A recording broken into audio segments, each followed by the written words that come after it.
Chaos eksklusif Manchester United, The Lord Devils, official merchandise starting 11. Order sekarang, klik link di deskripsi.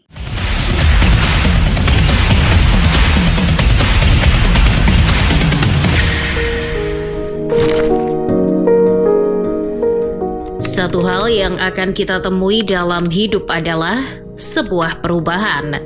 Kalau kata filsuf Tiongkok abad ke-6, Konfusius, hanya orang yang paling bijaksana dan yang paling bodoh yang tidak pernah berubah. Dalam konteks pembahasan kali ini, sebuah perubahan tersebut akan dikaitkan dengan kondisi MU sekarang. Kini di tangan pelatih Ruben Amorim, bukan interim, Red Devils bahkan berubah drastis secara strategi dan formasi. Bahkan strategi ini sudah 10 tahun silam tidak lagi diterapkan oleh pelatih setan merah. Mau tahu jadinya skuad MU yang sekarang akan diracik seperti apa oleh Amorim? Check this out. Namun sebelum itu jangan lupa subscribe dan nyalakan loncengnya agar tidak ketinggalan video terbaru dari Starting 11.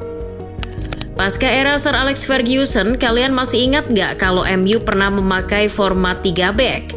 Meski itu bukan jati diri Red Devils, namun ternyata ketika MU di bawah Louis van Gaal pernah menerapkannya.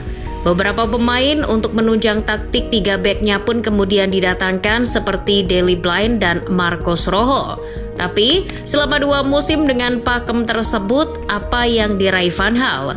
Hanya 1 piala FA, nggak lebih. Format 3 back MU saat itu terbukti keteteran menjalani kerasnya Liga Inggris. Namun sebagai catatan, kerasnya Liga Inggris ternyata juga bisa ditaklukkan kok oleh taktik 3 back. Buktinya ada Antonio Conte yang bisa merubah drastis Chelsea dengan taktik 3 back-nya dan terbukti sukses meraih juara Liga Inggris. Jadi, fans MU baiknya jangan pesimis dulu sama Amorim. Dari data website Premier League, Amorim di Sporting musim lalu lebih suka memakai formasi 3-4-3 dibanding 3-4-2-1. Begitu pula di awal musim ini, ia sudah 6 kali menggunakan format 3-4-3. Persetan Amorim mau menggunakan formasi yang mana? Yang jadi pertanyaan, apakah dengan skuad yang diwarisi oleh Ten Hag, Amorim bisa menggunakannya? Jika dilihat dari segi materi yang ada, sebetulnya cukup memadai untuk menerapkan taktik ala Amorim. Di posisi back misalnya, Amorim kemungkinan akan menerapkan trio Lisandro Martinez, Matthijs de Ligt, dan Leny Yoro kalau sudah sembuh. Lisandro akan jadi titik fokus Amorim, terutama pada fase membangun serangan. Amorim sering meminta salah satu bek tengahnya dapat menguasai bola serta mengirim umpan terukur ke depan maupun lini tengah. Nah, pemain Argentina ini adalah orang yang tepat. Pasalnya secara data tidak ada seorang pun di MU yang membuat lebih banyak umpan sukses daripada Lisandro musim ini. Lisandro juga masih yang terbaik dari segi kemampuan membawa bola secara progresif musim ini di MU, yakni dengan 86 operan. Sebagai pelapis ketiga trio tersebut masih ada Harry Maguire yang juga bisa jadi opsi. Kita semua ingat betapa ngerinya Lord Maguire ketika difungsikan di pola 3 back oleh Southgate di timnas Inggris. Jadi tenang saja fans MU, gak usah khawatir lagi pada Maguire. Kemampuannya bisa jadi meningkat di sistem baru ini. Selain back, posisi 2 gelandang tengah Amorim atau double pivot juga adalah salah satu fokus dari Amorim.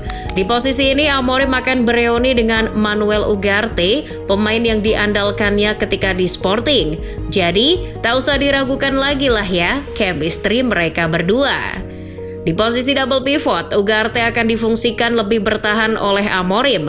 Mengingat atribut bertahan Ugarte menonjol sejak ditangani Amorim, di musim terakhir Ugarte bersama Sporting, ia menciptakan tackle bersih kedua di Liga Portugal dengan 121 tackle.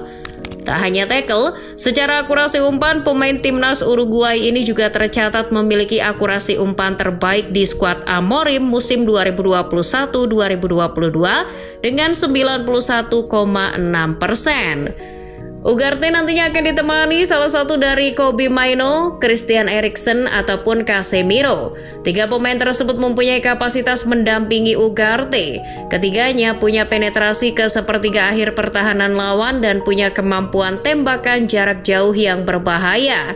Sebagai catatan, walau sudah uzur, pemain seperti Eriksen maupun Casemiro terbukti masih produktif musim ini.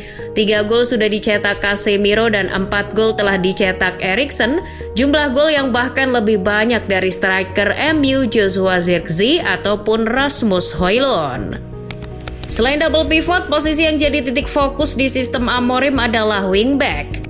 Amorim selalu ingin bek sayapnya memberikan tekanan di sisi sayap lawan. Wingback akan jadi bagian penting dari persenjataan menyerang skuad Amorim.